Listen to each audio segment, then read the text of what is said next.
সাধারণত আমরা জানি মামলা হলে তারপরে গ্রেপ্তার হয়। এখানে আগে পুলিশ নিয়ে গেল বা মানে এটা কি পুলিশ স্বয়ংক্রিয়ভাবে করল? মামলা ছাড়াই, ওয়ারেন্ট ছাড়াই আটক করা হয়েছে। এটা শুধু আনিস ভাইয়ের ক্ষেত্রে নয়, এটা তো হচ্ছে, এটা দীর্ঘদিন ধরে হচ্ছে।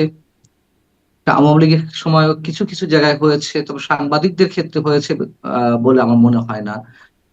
এখন যেটি হচ্ছে, মানে কোন ধরনের মামলা, কোন ধরনের অভিযোগ, মিনিমাম কোনো কারণ ছাড়া যাকে তাকে যখন তখন বলে একেবারে শীর্ষ মহলে, টপ মোস্ট লেভেল থেকে যখন নির্দেশনা এলো, না কাউকে ছাড়া দেওয়া, হুম। ছাড়া হবে না এবং মামলা দেওয়া হবে, তখন আমাদের ফোন গুলো নিয়ে নেওয়া হলো টপ মোস্ট লেভেল এবং মানে তারপরে কোত্থেকে? কোন লেভেল? কে? সর্বোচ্চ লেভেল থেকে। এটা তো আমাদের যে বিষয়টি একেবারে টপ মোস্ট লেভেল থেকে। মানে কি কে ডক্টর তা ইউনূস? জানি না, মানে কে তা জানি না, হুম। তবে শীর্ষ মহল থেকে। সেটা তো যে চোখের সামনে দেখছি যে মুক্তিযোদ্ধার গলা চেপে এক হাত উপরে তোলা হয়েছে, তখন আমি কি কি ধরনের সিচুয়েশন ছিল শারমিন, এটা আপনি কল্পনাও আনতে পারবেন না, কল্পনাও আনতে পারবেন না। মামলা হওয়ার পরে উইদাউট এনি ওয়ারেন্ট আপনি কাউকে অ্যারেস্ট করতে পারেন না। হুম।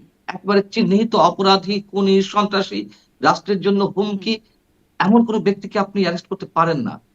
মানে কোন খেয়াল ধারায় করে মামলাটা দেখুন, হয়েছে এটা জানাটা জরুরি। কারণ নিষিদ্ধ সত্তার বিষয় প্রচারণা চালালেও বা তার পক্ষে কথা বললেও একটা মামলা হওয়ার সুযোগ আছে এটা বলে দেখছি সাইবার না। অ্যাক্টের মধ্যে পড়ে। হুম। আমি সেটাই বলতে চাচ্ছিলাম, তার আগে আপনি নিজেই বিষয়টি খেয়াল করেছেন। সরি, রাজধানীর উত্তরা পশ্চিম থানাতে যে মামলাটি হয়েছে হুম। রোববার রাত ২টার সময়, এই মামলার কপি তো আমার কাছে আছে। সেখানে কি বলা হয়েছে আপনি যদি আমাকে সময় দেন, আমি হয়তো বের করে বলতে পারবো। যাই হোক, আমি সংক্ষেপেই বলি। জি, সংক্ষেপে সেটি বলুন। হচ্ছে যে, সেটি হচ্ছে আপনি যে কথাগুলো বললেন যে আনিস আলমগীর এই বলেছে, সেই হুম। বলেছে। হুম, এটা যদি ভীতির সৃষ্টি করে থাকে, জনমনে আতঙ্কের সৃষ্টি করে থাকে, সেটা সাইবার সিকিউরিটি অ্যাক্টে মামলা হতে পারে। আপনি ধারাগুলো উল্লেখ করলেন সাইবার সিকিউরিটি অ্যাক্টের, হুম। মামলা দিলেন সন্ত্রাস বিরোধী আইনের। এটা কি, এটা কোন রাজ্যে আছি আমরা? এটা হয়তো আরেকটু আইনি মিনিমাম ব্যাখ্যা জনাব মঞ্জুর আলম পান না। এটি অবশ্য মানে আইনি ব্যাখ্যাটা হয়তো আমি কারো আইনজীবীর সাথেও এই বিষয়ে কথা বলব। কারণ এটার একটা ধারা আমি দেখছিলাম ৯ ধারায় বলা আছে, মানে সন্ত্রাস বিরোধী আইনেরই বলছে যে ৯ এর ২ ধারায় বলছে, যদি কোনো ব্যক্তি কোনো নিষিদ্ধ সত্তার জন্য সমর্থন চাহিয়া অথবা উহার কর্মকাণ্ডকে সক্রিয় করবার উদ্দেশ্যে কোনো সভায় বক্তৃতা করেন অথবা রেডিও, টেলিভিশন অথবা কোনো মুদ্রণ বা ইলেকট্রনিক মাধ্যমে কোনো তথ্য সম্প্রচারণ করেন, তাহা হইলে অপরাধ সংগঠন করবেন। মানে এরকম লেজ ধরে আসলে গ্রেপ্তার করা না, হচ্ছে। তাহা হইলে অপরাধ সংঘটিত হইল বলিয়া প্রতীয়মান হইবে, যদি তাহাই হয়ে থাকে, তাহলে সেটা সাইবার সিকিউরিটি অ্যাক্টের ধারা। হুম। এটা তো সন্ত্রাস বিরোধী আইনের ধারাতে নেই। না, এটা আসলে সন্ত্রাস বিরোধী আইনের ৯ ধারায় বলছে।